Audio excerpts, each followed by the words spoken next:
Hello, good morning students, class 8th SST. Students, as you know very well, in SST we are describing chapter number 8 in Geography, Human Resources. In this chapter we have already discussed about related topics, and today we are going to discuss about comparative studies of population pyramid.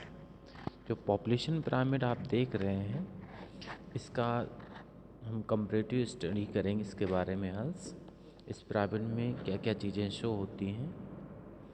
तो the general trends in population of the developing and developed countries can very well be shown by the population pyramid with the similar characteristics as given in the population pyramids. A quick glance at these pyramids would reveal the following features. जब आप pyramid को देखते हैं तो उसमें कुछ चीज़ें सामने प्रकट होकर के आती हैं। वो कौन कौन सी चीज़ें हैं उनके बारे में हम डिस्कस करेंगे।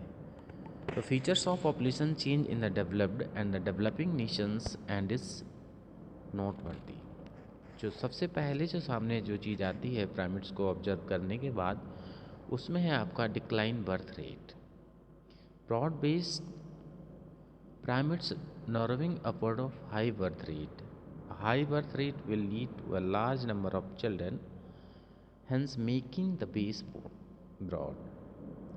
If the birth rate in India continue to decline as projected, the base will continue to narrow. Second point में आता है आपका life expectancy. Decline birth rate के बारे में ये बताया गया है कि broad based pyramids narrowing upward of the high birth rate. जो ब्रॉड बेस्ड पिरामिड है वो जैसे जैसे अपवर्ड बढ़ता ऊपर की ओर उठता जाता है वो नैरो होता चला जाता है। वो जो नैरो होता चला जाता है वो आपका बर्थ रेट को दिखा रहा है। अब birth rate will lead to the large number of children. जैसे जैसे बर्थ रेट बढ़ता है लार्ज नंबर ऑफ चिल्ड्रन बच्चों की संख्या बढ़ती जाती है, hence making the base broad. The birth rate in अगर इंडिया में बर्थ रेट यही कंटिन्यू रहा, continue to decline, it means इसी तरीके से अगर बर्थ रेट कम होता गया जैसा कि इसमें प्रोजेक्ट में दिखाया गया, प्रोजेक्टेड किया गया है, दिखाया गया है पिरामिड में, the base will continue to nine. Life expectancy, जीवन की संभावनाएं, it means life span. The world population pyramid 2011 terminated at the 70+ age group. जो 2011 का जो लाइफ स्पैन है वो 70+ एज के ग्रुप में टर्मिनेट किया गया है। By adding steps these the points towards the fact that in life expectancy has gone up significantly. This is as result of advance in health service and better nutrition. Health सुविधाएं हमारी बढ़ने की वजह से और न्यूट्रिशन अच्छा होने की वजह से जो हमारा लाइफ स्पैन है वो बढ़ता चला जा रहा है। Now more people live beyond the age of 70।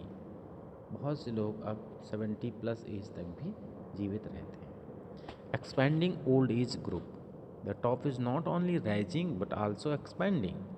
The number of people in the age group of 15 to 59 and 16+ will continue to rise in future.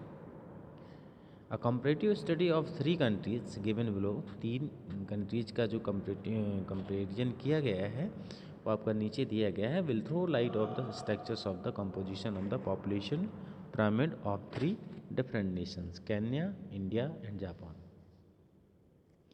In 3 countries का हम ऑब्जर्वेशन करेंगे, केन्या का, इंडिया एंड जापान। तो सबसे पहले इसमें Kenya का दिया गया है, the being characterise by high birth rate as well as high death rate, Kenya is a developing country. Birth rate भी हाई है और डेथ रेट भी हाई है और केन्या क्या है, एक डेवलपिंग कंट्री है। A large number of children are born, बहुत ज़्यादा संख्या में बच्चे पैदा होते हैं, but most of them die in infancy due to the lack of medical service and comparative a very few services till adulthood. Medical service कम होने की वजह से बहुत से बच्चे इन्फेंट मतलब बहुत छोटी अवस्था में ही ख़त्म हो जाते हैं और कुछ एडल्टहुड में भी ख़त्म हो जाते हैं। Likewise, there are comparative few old people. This is a characteristic of pyramid being cone shaped. इसी वजह से ये जो केन्या का आपका बना हुआ है, यहाँ पर आपको 3 दिख रहे हैं, जो सबसे ऊपर है वो केन्या का बना हुआ है, तो कोन बेस में हो रहा है। बर्थ रेट भी हाई है, डेथ रेट भी हाई है। इसी वजह से ये जो शेप बन रहा है वो कोन शेप में आ रहा है। This is a characteristic of pyramids being cone shaped with a broad base and narrowing top as there are very few old peoples. अब आते हैं इंडिया में। इंडिया का डिस्कशन हम नेक्स्ट वीडियो में करेंगे।